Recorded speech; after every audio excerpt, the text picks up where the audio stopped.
My name is Chris Grenier. I'm from Southborough, Massachusetts, and now I live in Salt Lake City, Utah. Yeah, I've been riding with 32 for a long time. Started in 2010, I believe, so it's been 15 years, and it's been a hell of a ride.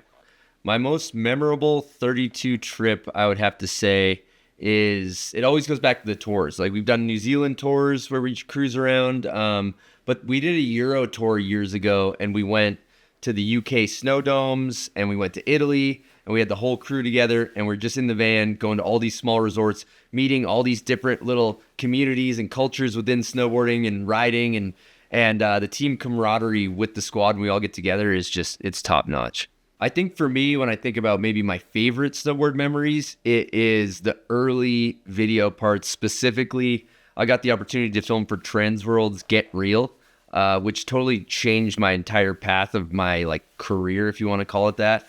And I just remember I had this big opportunity. I was relatively unknown snowboarder, and I just put everything I had into this video part and really got rolling, got a lot of tricks. And for me, my favorite memory is almost that I kind of discovered that I was capable of doing more than I thought I could, I was trying so hard to film this great video part, and I got some confidence, and I was able to do tricks that I didn't even think I could do. And so for me, when I think about just that drive and that wanting to film the best thing I could and to go out and do it, and then, the premieres and the camaraderie amongst my friends, and just maybe we could live the dream, and chasing that are my fondest memories. My favorite boot colorway for me personally would have to be the Session boot, which is no longer in rotation. And we did this New England Patriots. It was blue and red, and I just love that boot. It's my favorite one. Outside of the boots, if we're talking 32 products, my favorite product coming out is this jacket, the Team 2. It's a great fit, but we kind of did this green earth tone color scheme, and it's totally abnormal for myself. I've never really designed something in this color palette, and I'm loving it.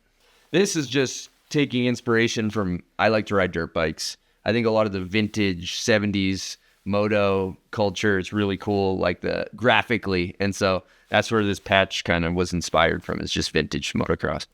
I mean, my favorite 32 rider of all time, Scott would be my obvious answer. I spend so much time with Scott, but I'm always gassing up Scott. So, I'm going to pivot. I'm going to say Sexton, because I think I laugh the hardest when I'm on trips with Joe, and we have so much fun, and he's hilarious. And we've traveled the world together and gone to war at street spots together. So I'm going to pivot from my normal answer of Scott and say Joe Sexton. Okay, so how many video parts have I filmed? I know that it's over 12. It gets a little bit wonky with some of the early stuff that's homie videos. Does that count? I don't know. So I would say 12 plus. For me, a video part is it's just a form of self-expression. And it is a way to take all of your creative energy and put it towards something. Take that creative energy and take either creative risks, or what do I want the tricks to look like? I want to get experimental, try a new trick. Oh, how do I want to complement? Oh, I got a big jump. Let me do something crafty. What do I want the gear to look like? How do I want the song to feel? What do I want people to feel when they watch me snowboard? How do I want to inspire them? And so you have this kind of perfect canvas to portray yourself and how you want to show up in the snowboard world, and how do you want to make people feel. Is it punk rock where you want to go out and you get fired up? Is it rap where you want to feel cocky? Is it artsy where you want to feel mysterious? I don't know, but it's a great opportunity to push the creative boundaries and really use that freedom of expression in a full way, and take intent and do it over the course of an entire season. And for me, I'm not like a guy that shows up and it's totally, on a whim. I like to almost premeditate it and then go out and try to execute a feeling with a video part. It's really important to support snowboard companies that are owned by snowboarders, because they care about this community. They care about the culture. They care about snowboarding. And simply put, my current boot with 32 is the Team 2 XLT double boa. Let me tell you the things I like about the double boa. For me personally, when I'm breaking in a boot, I like the adjustability of the boa strap. First 5-10 days of riding a boot, I'll run this thing really loose, And then as it breaks in, I can crank it up. Your dogs are barking, you've been snowboarding all day, your feet are kind of hurting. You can pop it in the lift line, whatever. That to me, I like the quick adjustability. You don't have to relace. And then one thing that was important for me with this boot was the power strap.